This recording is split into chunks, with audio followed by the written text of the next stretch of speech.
Nandito tayo muli sa building FLC, Barangay Macabling, Santa Rosa, Laguna.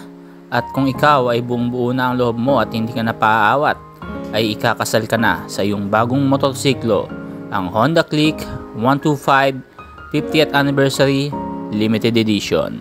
Tara, samahan na kitang manumpa hanggang dulo.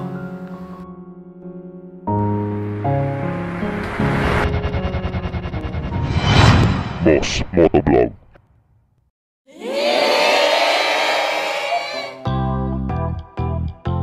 At ito na nga ang sandali na yung hinihintay. Magda-down ka lang ng 5,000 sa halagang 87,664 ay maiuwi mo na ang iyong pinakaasam mula pa noong nagkita kayo.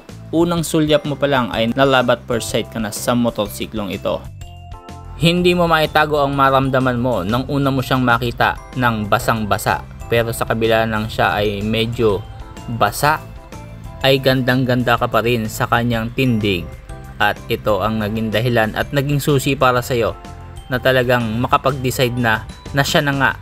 Siya na ang nag-iisang makakasama mo panghabang buhay mo. Magkakasama kayo sa mga magagandang lugar, magkasama kayo sa palengke, sa pagdi-delivery, o kahit saang parte ng Pilipinas ay handa mo siyang isama. Sa dami ng mga magagandang motorsiklo sa tabi-tabi ay wala kang ibang nakikita kundi siya lang.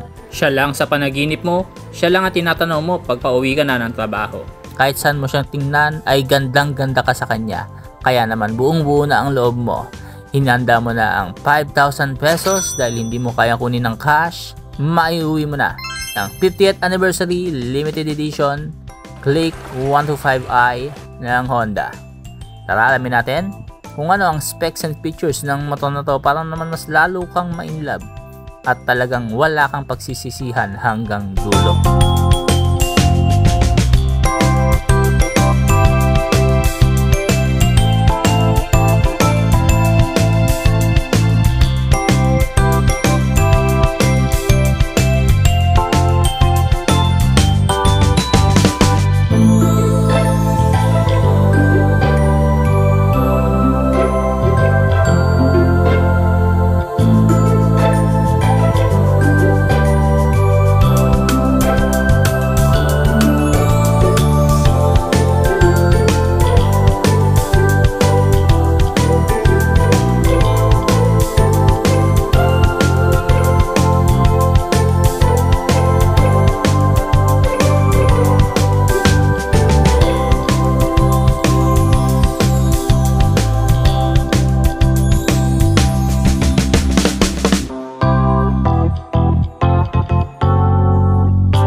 At bago natin ituloy ang video, ay nanyayaw ko yung mag-like, share, and subscribe sa ating YouTube channel at pakifollow na rin ang ating Facebook page.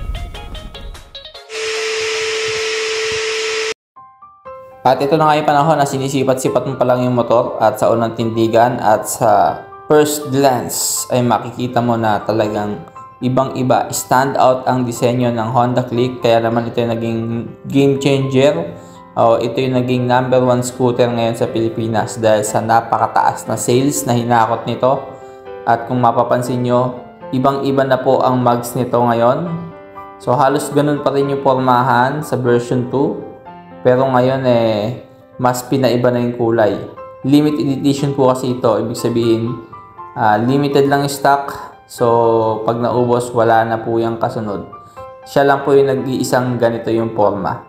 50th anniversary ng Honda. So ikinulay nila halos sa kulay ng bandera ng Pilipinas.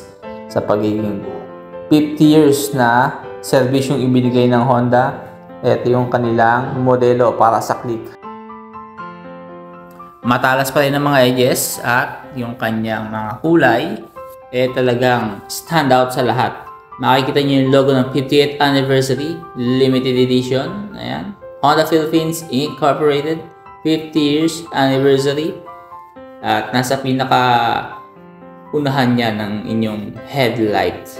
Sa headlight mga bossing, LED na po yung lahat ng mga ilaw nito para sa hindi pa nakakalam at ngayon pa lang sisipat sa ating channel. Napakaraming beses nating na-vlog to. Ito ay naka-LED na harap at likod ng inyong mga ilaw. Sa at makikita nyo yung alloy cast wheels natin, bagong-bago na rin po disenyo niyan. Sa gilid, makikita mo parang meron siyang air passages sa gilid. Ano? Tapos kahit saan mo siya tingnan yung Honda Click, kaya nga naging number 1 to. At bawat baling mo sa kalsada, click ang makikita mo, iba-ibang kulay lang yan. Dahil nga dyan sa pormahan at napaka user friendly. May gulay board. Tapos meron din yan, ayan makikita nyo, mayroong saksakan ng cellphone na ngayon At bukod sa saksakan ng cellphone, meron pa po yung takip. Yung iba kasi may saksakan ng cellphone pero wala pong takip. So, kagaya ngayon, umulan, hindi mababasa yung cellphone mo. Nasa loob lang siya. Safety siya ron. Integrated na rin ang kanyang seat opener, ang key shutter, meron na rin po at may maliit na pocket pa para sa mga barya-barya, anik-anik. Siyempre, meron ding kung may gulay board, may gulay hook. O kung nakalagay sa plastic ang iyong gulay, i-hook mo dyan, ayos na ayos. Sa panel, sa dash niya, makikita nyo dyan, hindi lang pwedeng ma-operate pero digital na po lahat yan mga bossing. Kumbaga itong Click, full pack na to sa specs and features. Wala ka nang hahanapin dito Hindi lang to naka-ABS, kumbaga naka-CBS lang pero sapat na yun pa sa 125cc. Kasi ang mga ABS naman mga bossing, sa mga big bike nyo lang talaga makikita yan. Ayan, may park brake lock din yan. Halimbawa, nagpark kayo sa mga elevated na lugar, hindi po aatas abante ang motor nyo. So, dako naman tayo sa technical specifications para sa kalinawan ng lahat sa mga hindi pa nakakalam. Ito ay mayroong 125cc engine, single cylinder, liquid cooled at kayang sumipa ng 11 horsepower at 10.8 Nm of torque. 2 valves na tamang-tama lang para sa 125cc at pwede kang magkarga ng 5.5 liters ang kanyang fuel tank capacity. Lahat ng ilaw na makikita mo dito, LED na po maging sa mga taillight nito. At equipa yan ng CBS o Combi Brake System na kung saan pag preno mo sa harapan, sumasabay din ng likurang gulong mo. Naka-disc brake sa harapan, drum brake naman po sa likuran.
At para naman po sa presyo ng motor na to, 50th Anniversary Limited Edition ng Honda Click ay maiuwi mo siya sa halagang 87,664. Pero kung hindi mo kaya ng cash, pwede mo pa siyang iuwi sa halagang 5,000 basta kompleto ka lang po ng requirements dito sa Makabling, Santa Rosa, Laguna. Transcycle po ito. So hanggang sa muli pagkikita at sana'y magsama kayo ng matagal ng motor mo ng panghabang buhay. God bless, ride safe always, ingat palagi.